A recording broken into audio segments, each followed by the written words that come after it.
এক উচ্চশিক্ষিত লোক তার ক্লাস 1 পাশ করা বউকে নিয়ে বন্ধুর বাড়িতে দাওয়াত খেতে যাচ্ছে। শিক্ষিত লোকটি হাঁটতে হাঁটতে খুব সিরিয়াস মুখে তার বউকে জিজ্ঞাসা করলো, আমার বন্ধুর বাসা থেকে কেউ যদি তোমাকে জিজ্ঞাসা করে আমি তোমার কি হই, তাহলে তুমি কি বলবে? তখন বউ খুব সহজভাবে বলল, এটা তো সোজা, আমি বলবো আমার স্বামী হয়। তখন সেই উচ্চশিক্ষিত লোকটি আঁতকে উঠে বলল, সর্বনাশ, এই কথা কিন্তু বলা যাবে না, না হলে সবাই বুঝে যাবে তুমি পড়ালেখা জানো না, তোমাকে একটু স্মার্ট হতে হবে। বউ অবাক হয়ে বলল, তাহলে আমি কি বলবো?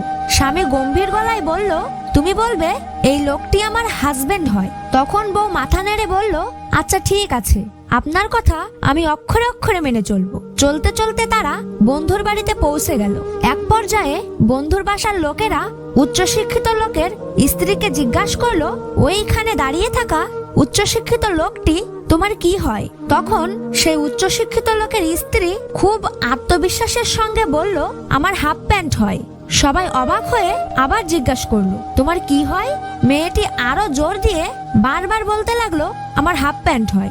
এই কথা শুনে তখন সবাই হাসাহাসি শুরু করে দিল। সেই উচ্চশিক্ষিত লোক মাথায় হাত দিয়ে রাগান্বিত অবস্থায় বলতে লাগলো, হায় রে আমার পোড়া কপাল, এই অশিক্ষিত বউ আমার ইজ্জত শেষ করে দিল রে। বন্ধুরা, সব জায়গায় বেশি স্মার্ট সাজতে যাবেন না, না হলে ইংরেজি বলতে গিয়ে হাজবেন্ড হাফ প্যান্ট হয়ে যেতে পারে।